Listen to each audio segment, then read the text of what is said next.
ਨਮਸਕਾਰ ਦੋਸਤੋ, ਮੈਂ ਹਾਂ ਤੁਹਾਡਾ ਦੋਸਤ ਸੁਖਜੀਤ ਸਿੰਘ ਅਤੇ ਮੈਂ ਤੁਹਾਡੇ ਵਾਸਤੇ ਲੈ ਕੇ ਆਇਆ ਹਾਂ ਸੋਸ਼ਲ ਸਟੱਡੀਜ਼ ਦਾ ਜੋ ਅੱਜ ਪੇਪਰ ਹੋਇਆ ਹੈ ਉਹਦੀ ਆਨਸਰ ਕੀ। ਸਭ ਤੋਂ ਪਹਿਲਾਂ ਅਸੀਂ ਗੱਲ ਕਰਾਂਗੇ ਸਵਿਕਸ ਦੇ ਕੁਐਸਚਨਸ ਦੀ। ਮੇਰੇ ਕੋਲ ਜਿਹੜਾ ਸੈੱਟ ਹੈਗਾ ਉਹ ਸੀ ਸੈੱਟ ਹੈ, ਤਾਂ ਚਲੋ ਸ਼ੁਰੂ ਕਰਦੇ ਹਾਂ। ਪਹਿਲਾ ਪ੍ਰਸ਼ਨ ਹੈਗਾ, who is the present chief election commissioner of India. ਭਾਰਤ ਦਾ ਮੁੱਖ ਚੋਣ ਕਮਿਸ਼ਨਰ ਕੌਣ ਹੈ? ਤਾਂ ਬੜਾ ਸੌਖਾ ਇਹ ਪ੍ਰਸ਼ਨ ਹੈ ਅਤੇ ਇਹਦਾ ਆਨਸਰ ਹੈਗਾ ਜੀ ਸੁਨੀਲ ਅਰੋੜਾ ਜੀ, ਆਪਸ਼ਨ ਏ ਸਹੀ ਆਨਸਰ ਹੈ। ਦੂਸਰਾ ਪ੍ਰਸ਼ਨ ਹੈ, justice Kuldip Singh was appointed chairperson of the delimitation commission in. Justice Kuldip Singh ਨੂੰ ਹੱਦਬੰਦੀ ਕਮਿਸ਼ਨ ਦਾ ਚੇਅਰਪਰਸਨ ਕਦੋਂ ਨਿਯੁਕਤ ਕੀਤਾ ਗਿਆ? ਅਤੇ ਇਹਦਾ ਸਹੀ ਆਨਸਰ ਹੈ ਆਪਸ਼ਨ ਸੀ, ਜੁਲਾਈ 2002 ਵਿੱਚ। ਤੀਸਰਾ ਪ੍ਰਸ਼ਨ ਹੈ, who was not the chief election commissioner of India.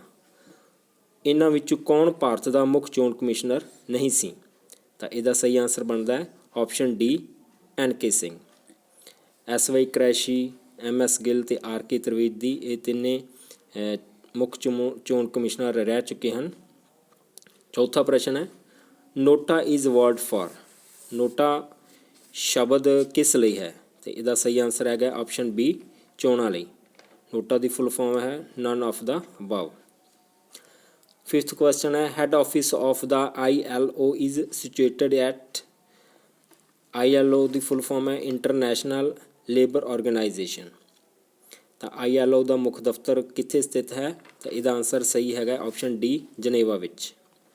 ਛੇਵਾਂ ਪ੍ਰਸ਼ਨ ਹੈ, the Keshav Nanda Bharati case is associated with. Keshav Nanda Bharati case ਜੁੜਿਆ ਹੋਇਆ ਹੈ, ਕਿਸ ਨਾਲ ਜੁੜਿਆ ਹੋਇਆ ਹੈ? ਤਾਂ ਇਹਦਾ ਸਹੀ ਆਨਸਰ ਹੈਗਾ option B, basic structure of the constitution, ਸੰਵਿਧਾਨ ਦਾ ਮੁੱਢਲਾ ਢਾਂਚਾ। ਸੱਤਵਾਂ ਪ੍ਰਸ਼ਨ, the Mandal commission dealt with. Mandal commission ਕਿਸ ਨਾਲ ਨਜਿੱਠਦਾ ਹੈ? ਤਾਂ ਇਹਦਾ ਸਹੀ ਆਨਸਰ ਹੈ ਆਪਸ਼ਨ A, ਬੈਕਵਰਡ ਕਲਾਸਿਸ ਨਾਲ। 8th ਕੁਐਸਚਨ, ਦ DMK ਪਾਰਟੀ ਮੇਨਲੀ ਓਪਰੇਟਸ ਇਨ। DMK ਪਾਰਟੀ ਮੁੱਖ ਤੌਰ 'ਤੇ ਚੱਲਦੀ ਹੈ ਕਿਸ ਸਟੇਟ ਵਿੱਚ ਇਹ ਚੱਲਦੀ ਹੈ? ਤਾਂ ਇਹਦਾ ਸਹੀ ਆਨਸਰ ਹੈਗਾ ਆਪਸ਼ਨ C, ਤਾਮਿਲਨਾਡੂ ਵਿੱਚ। 9ਵਾਂ ਪ੍ਰਸ਼ਨ ਹੈ, the Chipko movement stands for. Chipko movement ਦਾ ਕੀ ਅਰਥ ਹੈ? ਅਤੇ ਇਹਦਾ ਸਹੀ ਆਨਸਰ ਹੈ option A, protection of forests and trees. ਜੰਗਲਾਂ ਅਤੇ ਰੁੱਖਾਂ ਦੀ ਸੁਰੱਖਿਆ। 10ਵਾਂ ਪ੍ਰਸ਼ਨ ਹੈ, which party system prevails in India. ਭਾਰਤ ਵਿੱਚ ਕਿਹੜਾ ਪਾਰਟੀ ਸਿਸਟਮ ਮਸ਼ਹੂਰ ਹੈ? ਅਤੇ ਇਹਦਾ ਸਹੀ ਆਨਸਰ ਹੈਗਾ ਮਲਟੀ ਪਾਰਟੀ ਸਿਸਟਮ, ਬਹੁ ਪਾਰਟੀ ਸਿਸਟਮ। ਆਪਸ਼ਨ C ਇਹਦਾ ਸਹੀ ਆਨਸਰ ਹੈ। 11ਵਾਂ ਪ੍ਰਸ਼ਨ ਹੈ, which party does Bhagwant Singh Mann belongs to. Bhagwant Singh Mann ਕਿਸ ਪਾਰਟੀ ਨਾਲ ਸੰਬੰਧਿਤ ਹਨ? ਅਤੇ ਇਹ ਬਹੁਤ ਹੀ ਸੌਖਾ ਪ੍ਰਸ਼ਨ ਹੈ। ਇਹਦਾ ਸਹੀ ਆਨਸਰ ਹੈ option A, AAP, Aam Aadmi party. 12ਵਾਂ ਪ੍ਰਸ਼ਨ ਹੈ, which party does the speaker of Punjab legislative assembly belong to. Punjab ਵਿਧਾਨ ਸਭਾ ਦਾ ਸਪੀਕਰ ਕਿਸ ਪਾਰਟੀ ਨਾਲ ਸੰਬੰਧ ਰੱਖਦਾ ਹੈ? ਤਾਂ ਇਹਦਾ ਸਹੀ ਆਨਸਰ ਹੈਗਾ ਆਪਸ਼ਨ C, INC, ਯਾਨੀ ਕਿ ਇੰਡੀਅਨ ਨੈਸ਼ਨਲ ਕਾਂਗਰਸ। 13ਵਾਂ ਪ੍ਰਸ਼ਨ ਹੈ, the basis of the general election in India is. Bharat ਵਿੱਚ ਆਮ ਚੋਣਾਂ ਦਾ ਆਧਾਰ ਹੈ। ਅਤੇ ਇਹਦਾ ਸਹੀ ਆਨਸਰ ਹੈ ਆਪਸ਼ਨ A, ਅਡਲਟ ਸਫਰੇਜ, ਯਾਨੀ ਕਿ ਬਾਲਗ ਸਫਰੇਜ। 14ਵਾਂ ਪ੍ਰਸ਼ਨ ਹੈ, ਹੂ ਰੇਜ਼ਡ ਦਾ ਸਲੋਗਨ ਆਫ ਅੱਛੇ ਦਿਨ। ਅੱਛੇ ਦਿਨ ਦਾ ਨਾਅਰਾ ਕਿਸ ਨੇ ਦਿੱਤਾ ਹੈ? ਤਾਂ ਇਹ ਵੀ ਬਹੁਤ ਹੀ ਸੌਖਾ ਪ੍ਰਸ਼ਨ ਹੈ, ਆਪਸ਼ਨ A, ਨਰਿੰਦਰ ਮੋਦੀ ਨੇ। 15ਵਾਂ ਪ੍ਰਸ਼ਨ ਹੈ, ਹੂ ਹੈਡਡ ਦਾ ਜਨਤਾ ਪਾਰਟੀ ਗਵਰਨਮੈਂਟ ਇਨ 1977। 1970 ਵਿੱਚ ਜਨਤਾ ਪਾਰਟੀ ਸਰਕਾਰ ਦੀ ਅਗਵਾਈ ਕਿਸ ਨੇ ਕੀਤੀ ਸੀ? ਤਾਂ ਇਹਦਾ ਸਹੀ ਆਨਸਰ ਹੈ ਆਪਸ਼ਨ C, ਮਰਾਰਜੀ ਦੇਸਾਈ ਨੇ। 16ਵਾਂ ਪ੍ਰਸ਼ਨ ਹੈ, Jai Prakash Narayan is non for. Jai Prakash Narayan ਨੂੰ ਜਾਣਿਆ ਜਾਂਦਾ ਹੈ, ਕਿਸ ਲਈ ਜਾਣਿਆ ਜਾਂਦਾ ਹੈ? ਅਤੇ ਇਸਦਾ ਸਹੀ ਆਨਸਰ ਹੈ ਆਪਸ਼ਨ A, ਟੋਟਲ ਰੈਵੋਲੂਸ਼ਨ ਜਾਂ ਕੁੱਲ ਇਨਕਲਾਬ ਨਾਲ। 17ਵਾਂ ਪ੍ਰਸ਼ਨ ਹੈ, when was Punjab reorganised on the basis of language. Punjab ਨੂੰ ਭਾਸ਼ਾ ਦੇ ਆਧਾਰ 'ਤੇ ਕਦੋਂ ਪੁਨਰਗਠਿਤ ਕੀਤਾ ਗਿਆ ਸੀ? ਤਾਂ ਇਹਦਾ ਸਹੀ ਆਨਸਰ ਹੈ 1966 ਵਿੱਚ। 18ਵਾਂ ਪ੍ਰਸ਼ਨ ਹੈ, which party did Sant Fateh Singh belong to.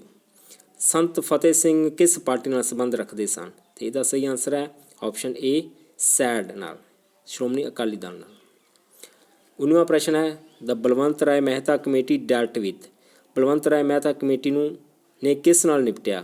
ਕਿਸ ਨਾਲ ਸੰਬੰਧਿਤ ਹੈ? ਤੇ ਇਹਦਾ ਸਹੀ ਆਨਸਰ ਹੈ ਆਪਸ਼ਨ ਸੀ, ਪੰਚਾਇਤੀ ਰਾਜ ਇੰਸਟੀਟਿਊਸ਼ਨਸ ਨਾਲ, ਪੰਚਾਇਤੀ ਰਾਜ ਸੰਸਥਾਵਾਂ ਨਾਲ। 20ਵਾਂ ਪ੍ਰਸ਼ਨ ਹੈ, chairman is the head of, chairman ਕਿਸ ਦਾ ਮੁਖੀ ਹੈ? ਤੇ ਇਹਦਾ ਸਹੀ ਆਨਸਰ ਹੈ ਆਪਸ਼ਨ ਬੀ, ਪੰਚਾਇਤ ਸਮਿਤੀ ਨਾਲ। 21ਵਾਂ ਪ੍ਰਸ਼ਨ ਹੈ, ਦਾ Anandpur Sahib resolution is non for, Anandpur Sahib resolution ਕਿਸ ਲਈ ਜਾਣਿਆ ਜਾਂਦਾ ਹੈ? ਤਾਂ ਇਹਦਾ ਸਹੀ ਆਨਸਰ ਹੈ option C, autonomy to state, ਰਾਜ ਨੂੰ ਖੁਦ ਮੁਖਤਾਰੀ। 22ਵਾਂ ਪ੍ਰਸ਼ਨ ਹੈ, which party administers the state of Rajasthan, ਕਿਹੜੀ ਪਾਰਟੀ ਰਾਜਸਥਾਨ ਰਾਜ ਦਾ ਪ੍ਰਬੰਧ ਕਰ ਰਹੀ ਹੈ? ਤੇ ਇਹਦਾ ਸਹੀ ਆਨਸਰ ਹੈ ਆਪਸ਼ਨ ਬੀ, INC ਜਾਣੀ ਕਿ ਇੰਡੀਅਨ ਨੈਸ਼ਨਲ ਕਾਂਗਰਸ। 23ਵਾਂ ਪ੍ਰਸ਼ਨ ਹੈ, municipal council is meant for, Nagar council ਬਣਾਈ ਜਾਂਦੀ ਹੈ ਕਾਹਦੇ ਵਾਸਤੇ ਬਣਾਈ ਜਾਂਦੀ ਹੈ? ਇਹ ਬਣਾਈ ਜਾਂਦੀ ਹੈ ਜੀ ਛੋਟੇ ਸ਼ਹਿਰੀ ਖੇਤਰਾਂ ਲਈ। ਸੋ ਆਪਸ਼ਨ ਏ ਸਹੀ ਹੈ, ਸਮਾਲਰ ਅਰਬਨ ਏਰੀਆ ਲਈ। 24ਵਾਂ ਪ੍ਰਸ਼ਨ ਹੈ, ਹੂ ਰੋਟ ਦਾ ਕੈਪੀਟਲ, ਐਕਚੁਅਲੀ ਇੱਥੇ ਦਾ ਕੈਪੀਟਲ ਨਹੀਂ ਆਉਣਾ ਚਾਹੀਦਾ ਸੀ, ਇੱਥੇ ਦਾਸ ਕੈਪੀਟਲ ਆਉਣਾ ਚਾਹੀਦਾ ਸੀ। ਦਾ ਕੈਪੀਟਲ ਇਹ ਕਿਸ ਦੀ ਲਿਖਤ ਹੈ? ਤੇ ਇਹਦਾ ਸਹੀ ਆਨਸਰ ਹੈਗਾ ਜੀ ਆਪਸ਼ਨ ਸੀ, ਕਾਰਲ ਮਾਰਕਸ। 25ਵਾਂ ਪ੍ਰਸ਼ਨ ਹੈ, the concept of trusteeship is associated with, trusteeship ਦੀ ਧਾਰਨਾ ਕਿਸ ਨਾਲ ਜੁੜੀ ਹੈ? ਤੇ ਇਹਦਾ ਸਹੀ ਆਨਸਰ ਹੈਗਾ ਆਪਸ਼ਨ ਬੀ, ਮਹਾਤਮਾ ਗਾਂਧੀ ਨਾਲ। 26ਵਾਂ ਪ੍ਰਸ਼ਨ ਹੈ, liberty concept is derived from, liberty ਸ਼ਬਦ ਦਾ ਜਿਹੜਾ ਸੰਕਲਪ ਹੈ ਇਹ ਕਿਸ ਭਾਸ਼ਾ ਤੋਂ ਲਿਆ ਗਿਆ ਹੈ? ਤੇ ਇਹਦਾ ਸਹੀ ਆਨਸਰ ਹੈਗਾ ਲੈਟਿਨ, ਆਪਸ਼ਨ ਏ ਇਹਦਾ ਸਹੀ ਆਨਸਰ ਹੈ। 27ਵਾਂ ਪ੍ਰਸ਼ਨ ਹੈ, Karl Marx is associated with the concept of, Karl Marx ਧਾਰਨਾ ਜਿਹੜੀ ਹੈ ਕਿਸ ਨਾਲ ਜੁੜੀ ਹੋਈ ਹੈ? ਤੇ ਇਹਦਾ ਸਹੀ ਆਨਸਰ ਹੈ ਆਪਸ਼ਨ ਡੀ, ਕਲਾਸ ਸਟਰਗਲ ਨਾਲ, ਕਲਾਸ ਸੰਘਰਸ਼ ਨਾਲ। 28ਵਾਂ ਪ੍ਰਸ਼ਨ ਹੈਗਾ, who emphasised on the concept of scientific socialism, ਵਿਗਿਆਨਕ ਸਮਾਜਵਾਦ ਦੇ ਸੰਕਲਪ 'ਤੇ ਕਿਸ ਨੇ ਜ਼ੋਰ ਦਿੱਤਾ ਹੈ? ਤੇ ਇਹਦਾ ਸਹੀ ਆਨਸਰ ਹੈਗਾ ਆਪਸ਼ਨ ਬੀ, ਕਾਰਲ ਮਾਰਕਸ ਨੇ। 29ਵਾਂ ਪ੍ਰਸ਼ਨ ਹੈ, ਵਿਨੋਬਾ ਭਾਵੇ ਵਾਜ਼ ਐਸੋਸੀਏਟਡ ਵਿਦ, ਵਿਨੋਬਾ ਭਾਵੇ ਕਿਸ ਨਾਲ ਸੰਬੰਧਿਤ ਸੀ? ਤੇ ਇਹਦਾ ਸਹੀ ਆਨਸਰ ਹੈਗਾ ਆਪਸ਼ਨ ਸੀ, ਭੂਦਾਨ ਨਾਲ। 30ਵਾਂ ਪ੍ਰਸ਼ਨ ਹੈ, ਹੂ ਰੋਟ ਹਿੰਦ ਸਵਰਾਜ, ਹਿੰਦ ਸਵਰਾਜ ਕਿਸ ਨੇ ਲਿਖਿਆ? ਤੇ ਇਹਦਾ ਸਹੀ ਆਨਸਰ ਹੈਗਾ option B, MK Gandhi, Mahatma Mohandas Karamchand Gandhi ਇਹਦਾ ਸਹੀ ਆਨਸਰ ਹੈ। 31ਵਾਂ ਪ੍ਰਸ਼ਨ ਹੈਗਾ, identify the philosopher among the following, ਹੇਠ ਲਿਖਿਆਂ ਵਿੱਚੋਂ ਦਾਰਸ਼ਨਿਕ ਦੀ ਪਛਾਣ ਕਰੋ। ਤਾਂ ਇਹਦੇ ਵਿੱਚੋਂ ਜਿਹੜਾ ਇਹਦਾ ਸਹੀ ਆਨਸਰ ਹੈਗਾ ਉਹ ਹੈਗਾ option D, S Radhakrishnan, Bharat ਦੇ ਪਹਿਲੇ vice president doctor S Radhakrishnan ਇਹ ਇੱਕ ਫਿਲਾਸਫਰ ਹੋਏ ਨੇ। ਅੱਗੇ 32ਵਾਂ ਪ੍ਰਸ਼ਨ ਹੈਗਾ, ਇਨ ਲਿਬਰਲਿਜ਼ਮ ਦਾ ਇੰਡੀਵਿਜੂਅਲ ਇਜ਼, ਲਿਬਰਲਿਜ਼ਮ ਵਿੱਚ ਇੱਕ ਵਿਅਕਤੀ ਹੈ। ਤੇ ਇਹਦਾ ਸਹੀ ਆਨਸਰ ਹੈਗਾ ਆਪਸ਼ਨ ਏ, ਰੈਸ਼ਨਲ ਸਿਟੀਜ਼ਨ, ਤਰਕਸ਼ੀਲ ਨਾਗਰਿਕ। 33ਵਾਂ ਪ੍ਰਸ਼ਨ ਹੈ, ਆਈਡੈਂਟੀਫਾਈ ਦਾ ਸਰਵੋਦਿਆ ਲੀਡਰ, ਸਰਵੋਦਿਆ ਲੀਡਰ ਦੀ ਪਛਾਣ ਕਰੋ। ਤੇ ਇਹਦਾ ਸਹੀ ਆਨਸਰ ਹੈਗਾ ਆਪਸ਼ਨ ਸੀ, ਵਿਨੋਬਾ ਭਾਵੇ। 34ਵਾਂ ਪ੍ਰਸ਼ਨ ਹੈ, Mahatma Gandhi was influenced by the ideology of, Mahatma Gandhi ਕਿਸ ਵਿਚਾਰਧਾਰਾ ਨਾਲ ਪ੍ਰਭਾਵਿਤ ਸੀ? ਤੇ ਇਹਦਾ ਸਹੀ ਆਨਸਰ ਹੈਗਾ ਆਪਸ਼ਨ ਏ, ਲਿਓ ਟੋਲਸਟਾਏ ਨਾਲ। 35ਵਾਂ ਪ੍ਰਸ਼ਨ ਹੈ, ਵੈਨ ਵਾਜ਼ ਮਹਾਤਮਾ ਗਾਂਧੀ ਅਸੈਸੀਨੇਟਡ, ਮਹਾਤਮਾ ਗਾਂਧੀ ਦਾ ਕਤਲ ਕਦੋਂ ਹੋਇਆ? ਤੇ ਇਹਦਾ ਸਹੀ ਆਨਸਰ ਹੈਗਾ ਆਪਸ਼ਨ ਬੀ, 1948। 36ਵਾਂ ਪ੍ਰਸ਼ਨ ਹੈਗਾ, Karl Marx influenced, Karl Marx ਨੇ ਪ੍ਰਭਾਵਿਤ ਕੀਤਾ, ਕਿਸ ਨੂੰ ਪ੍ਰਭਾਵਿਤ ਕੀਤਾ ਸੀ? ਕਿਹੜੀ ਰੈਵੋਲੂਸ਼ਨ ਨੂੰ ਪ੍ਰਭਾਵਿਤ ਕੀਤਾ ਸੀ? ਤੇ ਇਹਦਾ ਸਹੀ ਆਨਸਰ ਹੈਗਾ ਆਪਸ਼ਨ ਡੀ, ਰਸ਼ੀਅਨ ਰੈਵੋਲੂਸ਼ਨ ਨੂੰ। 37ਵਾਂ ਪ੍ਰਸ਼ਨ ਹੈ, ਕਾਰਲ ਮਾਰਕਸ ਡਾਈਡ ਇਨ, ਕਾਰਲ ਮਾਰਕਸ ਕਿੱਥੇ ਇਹਨਾਂ ਦੀ ਮੌਤ ਹੋਈ? ਕਾਰਲ ਮਾਰਕਸ ਦੀ ਮੌਤ ਹੋਈ ਸੀ ਇੰਗਲੈਂਡ ਵਿੱਚ। ਸੋ ਆਪਸ਼ਨ ਬੀ ਇਹਦਾ ਬਿਲਕੁਲ ਸਹੀ ਆਨਸਰ ਹੈ। 38ਵਾਂ ਪ੍ਰਸ਼ਨ ਹੈ, identify the lower house in the Indian parliament, ਭਾਰਤੀ ਸੰਸਦ ਵਿੱਚ ਹੇਠਲੇ ਸਦਨ ਦੀ ਪਛਾਣ ਕਰੋ। ਤੇ ਇਹਦਾ ਸਹੀ ਆਨਸਰ ਹੈਗਾ ਲੋਕ ਸਭਾ, ਆਪਸ਼ਨ ਬੀ ਇਹਦਾ ਬਿਲਕੁਲ ਸਹੀ ਆਨਸਰ ਹੈ। 39ਵਾਂ ਪ੍ਰਸ਼ਨ ਹੈ, who was not the president of Indian republic, ਭਾਰਤੀ ਗਣਰਾਜ ਦਾ ਕਿਹੜਾ ਰਾਸ਼ਟਰਪਤੀ ਨਹੀਂ ਸੀ? ਤਾਂ ਇਹਨਾਂ ਵਿੱਚੋਂ ਆਪਸ਼ਨ ਏ ਬਿਲਕੁਲ ਸਹੀ ਹੈ, MM ਜੋਸ਼ੀ ਜਿਹੜਾ ਹੈਗਾ ਉਹ ਭਾਰਤ ਦਾ ਪ੍ਰੈਜ਼ੀਡੈਂਟ ਨਹੀਂ ਰਿਹਾ। ਜਿਹੜੇ ਬਾਕੀ ਆਪਸ਼ਨਸ ਨੇ ਪ੍ਰਣਬ ਮੁਖਰਜੀ, ਪ੍ਰਤਿਭਾ ਪਾਟਿਲ ਅਤੇ VV ਗਿਰੀ, ਇਹ ਤਿੰਨੇ ਭਾਰਤ ਦੇ ਪ੍ਰੈਜ਼ੀਡੈਂਟ ਰਹਿ ਚੁੱਕੇ ਨੇ, ਜਦ ਕਿ MM ਜੋਸ਼ੀ ਭਾਰਤ ਦਾ ਪ੍ਰੈਜ਼ੀਡੈਂਟ ਨਹੀਂ ਰਿਹਾ। 40वां प्रश्न है mention the article under which the president of India can be impeached. किहड़े आर्टिकल के अधीन भारत के राष्ट्रपति नूं महादोष किया जा सकता है। तो इसका सही आंसर है आर्टिकल 61। 51वां प्रश्न है which position M Hidayatullah was holding when he became acting president of India. जदों एम हिदायतुल्ला भारत का कार्यकारी राष्ट्रपति बनया तो उस पास किहड़ा पद सी। तो इसका सही आंसर है option C chief justice of India. तो एम हिदायतुल्ला प्रेजिडेंट बन तो पहला चीफ जस्टिस सीगा भारत का मुख जज सी। सो इसका सही आंसर है ऑप्शन सी। 42वां प्रश्न है identify the prime minister who did not face the parliament. उस प्रधानमंत्री की पछाण करो जिसने संसद का सामना नहीं किया। तो इसका सही आंसर है ऑप्शन बी चरण सिंह। चरण सिंह अजिहे प्रधानमंत्री होए हैं जिन्हों ने संसद का कदे भी सामना नहीं किया। 43वां प्रश्न है what is the minimum age of the membership of लोक सभा। लोक सभा की मैंबरशिप लिए घੱਟ तो घੱਟ कितनी उम्र चाहिए है। तो इसका सही आंसर है ऑप्शन डी 25 साल। 44वां प्रश्न है mention the term of the president of India. Bharat के राष्ट्रपति की म्याद दसो। तो इसका सही आंसर है 5 साल। सो इसकी ऑप्शन बी सही है। 45वां प्रश्न है who is the speaker of the लोक सभा। लोक सभा का स्पीकर कौन है। तो इसका सही आंसर है ऑप्शन डी ओम बिरला जी। 46वां प्रश्न है who is the union defence minister of India. Bharat का केंद्रीय रक्षा मंत्री कौन है। तो इसका सही आंसर है ऑप्शन बी राजनाथ सिंह जी। 47वां प्रश्न है who is the governor of Punjab. Punjab का राज्यपाल कौन है। तो इसका सही आंसर है option D VP Singh Badnore ji. 48वां प्रश्न है the chief minister of a state is appointed under the. राज के मुख मंत्री को किस आर्टिकल के अधीन नियुक्त किया जाता है। तो इसका सही आंसर है ऑप्शन ए आर्टिकल 164। 164 के अधीन चीफ मिनिस्टर की नियुक्ति की जाती है। प्रश्न number 49 the 8th schedule of Indian constitution deals with.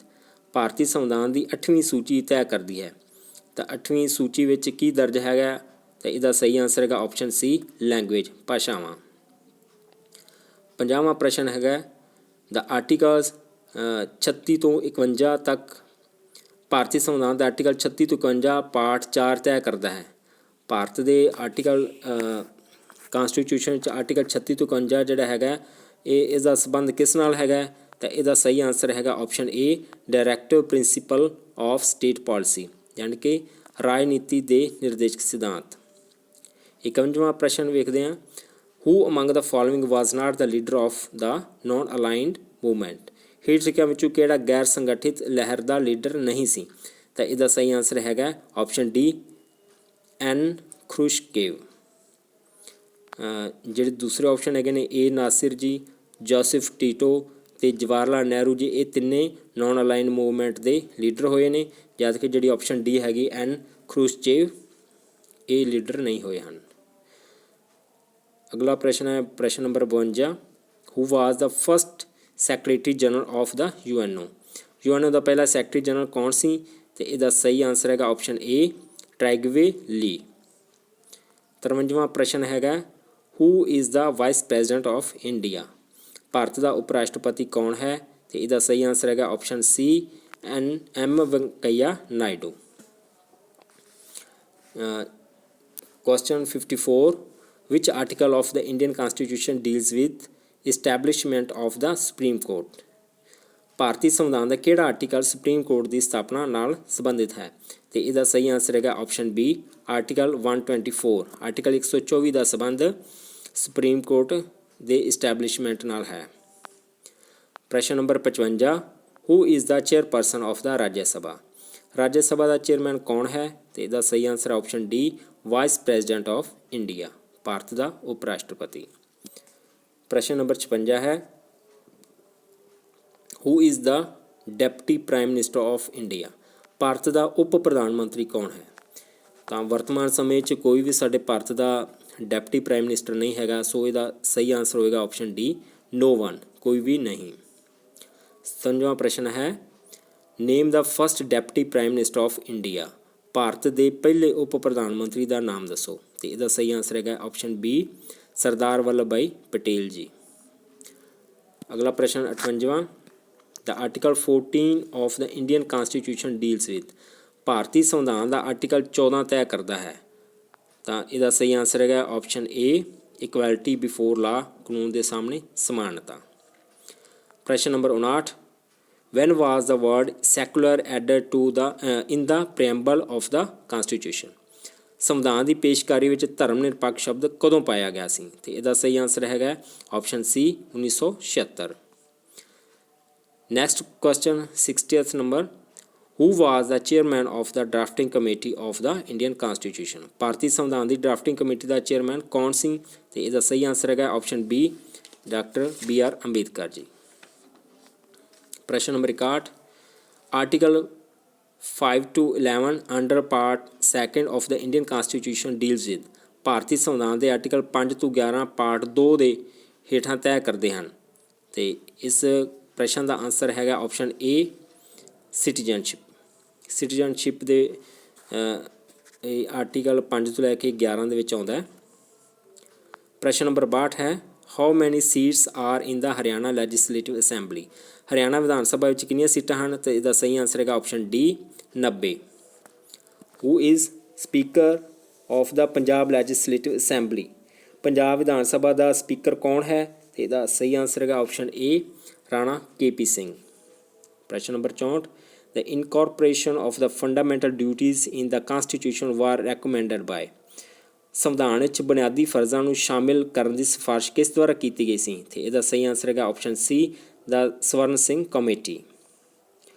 ਪ੍ਰਸ਼ਨ ਨੰਬਰ 65 ਹੈ who was not the vice president of India. ਕੌਣ ਭਾਰਤ ਦਾ ਉਪ ਰਾਸ਼ਟਰਪਤੀ ਨਹੀਂ ਸੀ। ਤੇ ਇਹਦਾ ਸਹੀ ਆਂਸਰ ਹੈਗਾ ਆਪਸ਼ਨ ਏ ਨਾਨਾ ਜੀ ਦੇਸ਼ਮੁਖ। ਨਾਨਾ ਜੀ ਦੇਸ਼ਮੁਖ ਭਾਰਤ ਦੇ ਉਪ ਰਾਸ਼ਟਰਪਤੀ ਨਹੀਂ ਬਣੇ ਹਾਲੇ ਤੱਕ।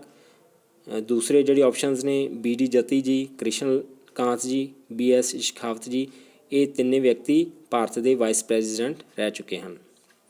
ਪ੍ਰਸ਼ਨ number 66 which article of the Indian constitution deals with abolition of untouchability. ਭਾਰਤੀ ਸੰਵਿਧਾਨ ਦਾ ਕਿਹੜਾ ਆਰਟੀਕਲ ਛੂਆਛੂਤ ਦੇ ਖਾਤਮੇ ਨਾਲ ਸੰਬੰਧਿਤ ਹੈ। ਤੇ ਇਹਦਾ ਸਹੀ ਆਂਸਰ ਹੈਗਾ ਆਪਸ਼ਨ ਡੀ ਆਰਟੀਕਲ 17। ਪ੍ਰਸ਼ਨ number 67 head office of the WHO is situated at. WHO ਦਾ ਮੁੱਖ ਦਫ਼ਤਰ ਕਿੱਥੇ ਸਥਿਤ ਹੈ। ਤੇ ਇਹਦਾ ਸਹੀ ਆਂਸਰ ਹੈਗਾ ਆਪਸ਼ਨ ਬੀ ਜਨੇਵਾ ਵਿਖੇ। ਪ੍ਰਸ਼ਨ ਨੰਬਰ 68 ਹੈ when did the UNO come into existence. UNO ਹੋਂਦ ਵਿੱਚ ਕਦੋਂ ਆਇਆ। ਤੇ ਇਹਦਾ ਸਹੀ ਆਂਸਰ ਹੈਗਾ ਆਪਸ਼ਨ ਏ 24 ਅਕਤੂਬਰ 1945 ਨੂੰ। ਨੈਕਸਟ ਕੁਐਸਚਨ ਹੈ 69th head office of the UNESCO is situated at. UNESCO ਦਾ ਮੁੱਖ ਦਫ਼ਤਰ ਸਥਿਤ ਹੈ। ਤੇ ਇਹਦਾ ਸਹੀ ਆਂਸਰ ਹੈਗਾ ਆਪਸ਼ਨ ਸੀ ਪੈਰਿਸ ਵਿੱਚ। UNESCO ਦਾ ਮੁੱਖ ਦਫ਼ਤਰ ਕਿੱਥੇ ਸਥਿਤ ਹੈ। ਪੈਰਿਸ ਵਿੱਚ। ਨੈਕਸਟ ਕੁਐਸਚਨ ਹੈ 70th which country does not have the veto power in the security council of UNO। ਕਿਸ ਦੇਸ਼ ਕੋਲ UNO ਦੀ ਸੁਰੱਖਿਆ ਪ੍ਰੀਸ਼ਦ ਵਿੱਚ ਵੀਟੋ ਪਾਵਰ ਨਹੀਂ ਹੈ। ਤੇ ਇਹਦਾ ਸਹੀ ਆਂਸਰ ਹੈਗਾ ਆਪਸ਼ਨ ਬੀ ਜਾਪਾਨ। ਜਾਪਾਨ ਕੋਲ ਵੀਟੋ ਪਾਵਰ ਨਹੀਂ ਹੈ, ਜਦਕਿ USA, ਚਾਈਨਾ, UK ਇਹਨਾਂ ਦੇਸ਼ਾਂ ਦੇ ਕੋਲ ਵੀਟੋ ਪਾਵਰ ਹੈ। ਪ੍ਰਸ਼ਨ number 71 what is the retirement age of a ਜੱਜ of supreme court. Supreme court ਦੇ ਜੱਜ ਦੀ ਸੇਵਾ ਮੁਕਤੀ ਦੀ ਉਮਰ ਕੀ ਹੈ। ਤੇ ਇਹਦਾ ਸਹੀ ਆਂਸਰ ਹੈਗਾ ਆਪਸ਼ਨ ਡੀ 65 ਸਾਲ। What is the retirement age of a ਜੱਜ of high court. High court ਦੇ ਜੱਜ ਦੀ ਸੇਵਾ ਮੁਕਤੀ ਦੀ ਉਮਰ ਕੀ ਹੈ। ਤੇ ਇਹਦਾ ਸਹੀ ਆਂਸਰ ਹੈਗਾ ਆਪਸ਼ਨ ਬੀ 62 ਸਾਲ। ਪ੍ਰਸ਼ਨ ਨੰਬਰ 73 which article covers the right to freedom of religion. ਕਿਹੜੇ ਆਰਟੀਕਲ ਧਰਮ ਦੀ ਆਜ਼ਾਦੀ ਦਾ ਅਧਿਕਾਰ ਦਿੰਦਾ ਹੈ। ਤੇ ਇਹਦਾ ਸਹੀ ਆਂਸਰ ਹੈਗਾ ਆਪਸ਼ਨ ਏ ਆਰਟੀਕਲ 25। ਪ੍ਰਸ਼ਨ number 74 the Sarkaria commission is famous for. Sarkaria commission ਮਸ਼ਹੂਰ ਹੈ, ਕਿਸ ਲਈ ਮਸ਼ਹੂਰ ਹੈ। ਤੇ ਇਹਦਾ ਸਹੀ ਆਂਸਰ ਹੈਗਾ ਆਪਸ਼ਨ ਸੀ ਸੈਂਟਰ ਸਟੇਟ ਰਿਲੇਸ਼ਨ, ਕੇਂਦਰ ਰਾਜ ਸੰਬੰਧਾਂ ਨਾਲ ਸੰਬੰਧਿਤ ਹੈ।